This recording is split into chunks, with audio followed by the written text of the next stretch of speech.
Por si no sabías, Book Off es la cadena de librerías usadas más grande de Japón.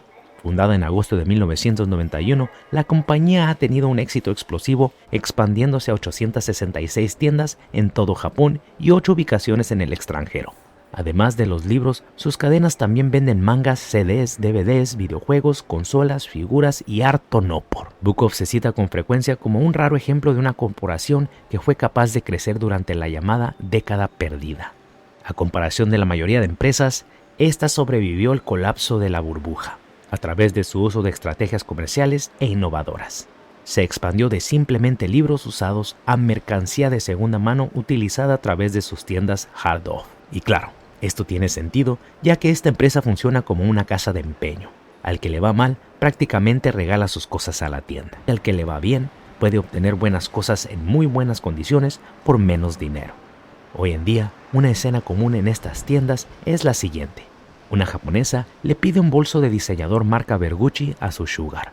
Después de recibir el regalo, va al Book Off a escondidas y lo vende por la mitad de su valor. La japonesa se retira contenta con un buen dinero para gastárselo con sus otros novios, mientras que ese mismo día, Book Off pone a la venta el bolso por casi su valor original. En otros casos, lo que es evidentemente usado, Book Off lo pone usualmente a buenos precios.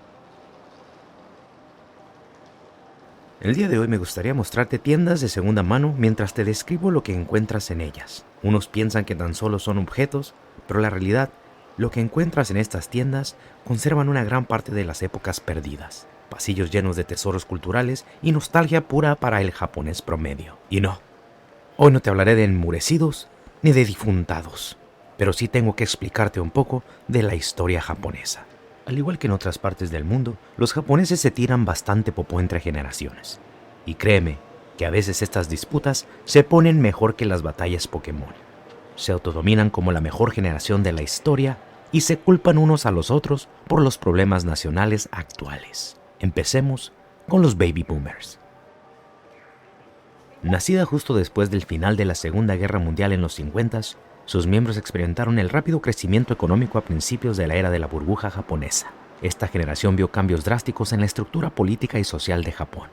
Voto por voto, casilla por casilla.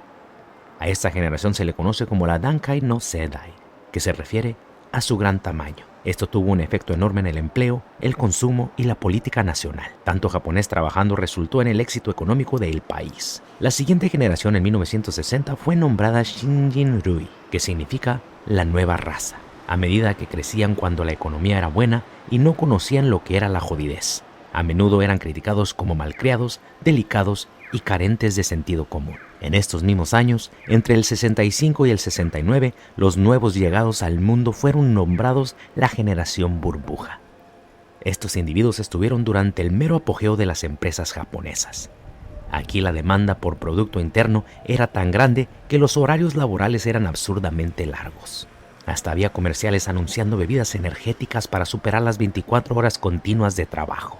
No solo se consideraba aceptable trabajar tanto, sino que también era honorable el pasar mayor tiempo en sus trabajos. En esta época, la mujer japonesa generalmente prefería ser ama de casa.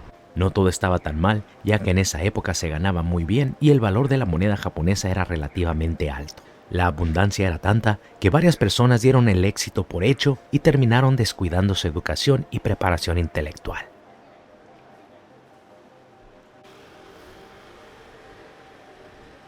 Luego de 1971 a 1982 llegó la llamada era de hielo.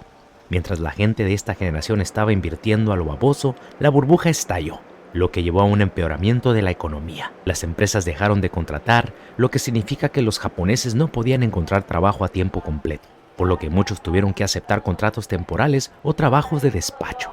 Incluso aquellos que lograban conseguir trabajo a tiempo completo carecían de oportunidades para crecer y obtener un sueldo digno. Ahora la generación está a finales de sus 30 y 40 años de edad y muchos todavía están mal pagados como empleados no regulares. Por esta razón, el japonés de esta generación valora mucho el tener un empleo fijo y toma el abuso laboral como algo inevitable para poder sobrevivir. Justo después, un turno inesperado ocurrió.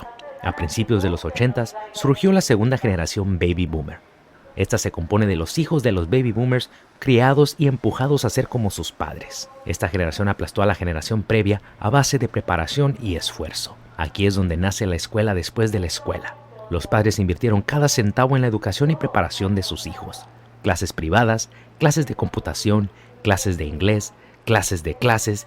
Estos pinches chamacos rara vez disfrutaron de su niñez, pero fueron candidatos a buenas universidades. La meta de los padres era dar herramientas necesarias a sus hijos para poder competir por mejores trabajos en el futuro. Curiosamente, estos bebés ochenteros crecieron con una cantidad de trastornos familiares. A menudo se quejan de que sus padres estuvieron ausentes la mayor parte de su vida. No recibieron un abrazo o un consejo de su padre. Algunas se volvieron guiaros rebeldes y como consecuencia terminaron buscando amor, comprensión y ternura del primer postor. De 1987 hasta el 2004, esta generación fue expuesta a un sistema educativo más relajado. Estos crecieron con una mente más abierta y mejor conocimiento sobre el extranjero y las artes. A diferencia de las generaciones anteriores, los miembros de esta generación dan más importancia al equilibrio entre el trabajo y la vida privada. En lugar de tratar de subir la escalera corporativa y trabajar casi hasta la muerte con las horas extras, prefieren pasar tiempo con su familia y amigos. Y como Gohan, con la percepción de la realidad completamente alterada, a menudo rechazan la invitación a tomar de sus patrones. Esta generación también es vista como menos materialista, sin el mismo deseo de productos de marcas y coches rápidos como se ven en sus mayores. Eso sí, su tendencia a buscar siempre el acuerdo y el consenso puede decepcionar a los miembros más individualistas de la generación burbuja.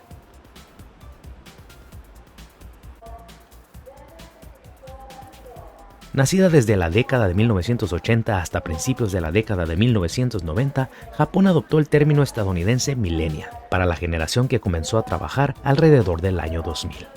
La década de 1980 vio el establecimiento del anime y el manga como principales formas de entretenimiento para el público japonés.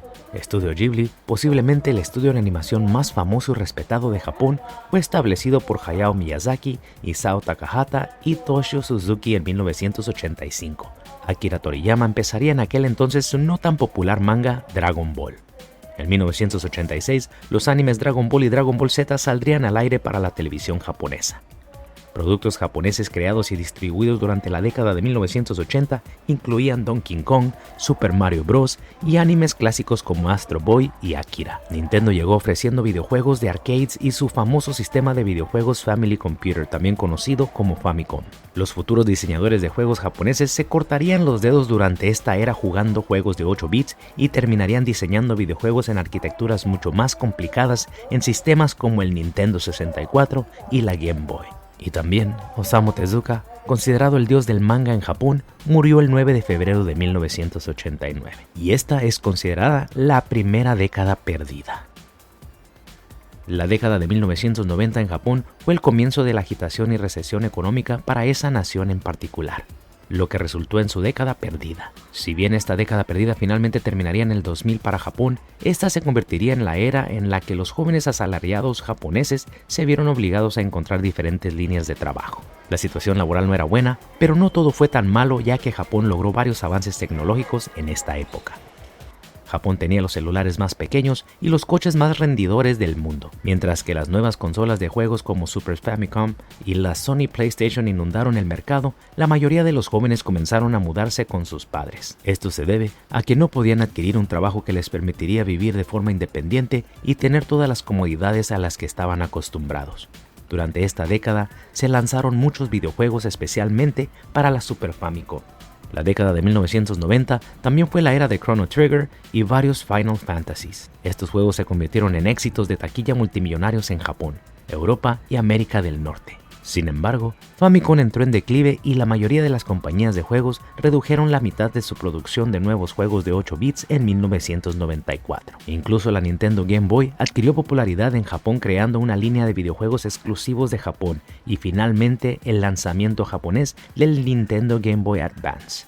A diferencia de Occidente, los videojuegos que se lanzaron en Japón emplearon alguna forma de contenido sexual, trajeron la innovación de símbolos religiosos, utilizaron un nivel de violencia nunca antes visto en los videojuegos norteamericanos hasta el lanzamiento de Doom a mediados de la década de 1990. Estos juegos japoneses sin censura incluso usaron un lenguaje vulgar que ya no se utiliza hoy en día. Animes como Dragon Ball Z y Pokémon desarrolló una audiencia internacional después de ser creado en Japón.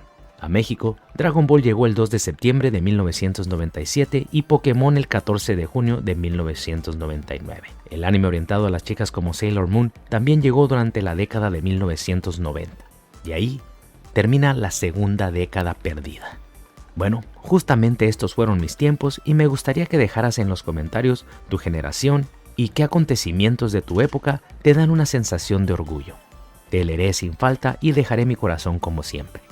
Hoy en día hay un gran mercado de los productos vintage provenientes de las épocas perdidas. Un ejemplo es Akihabara con su variedad de videojuegos y productos antiguos. La mayoría de turistas piensan que los precios que se manejan en Akihabara son lo justo, pero la verdad es que ahí, desafortunadamente, todo es exageradamente costoso. Esto se debe a que Akihabara es una zona turística llena de viajeros dispuestos a pagar lo que sea por revivir su infancia. Hoy en día la clase trabajadora son varios de esos niños que vieron lo bonito de los 80s y 90s. De hecho, en el mayor de los casos, esas épocas perdidas son la razón por la que estos turistas siguen viniendo a Japón. Y seamos honestos, a estos turistas no les importa el J-Pop ni Kimetsu no Yaiba. Estos turistas quieren volver a ver a Goku tirándole Hadoukens al equipo Rocket para salvar a Zelda. Pero por otro lado, hoy en día es triste ser un millennial japonés. El millennial japonés soltero está esclavizado por su trabajo.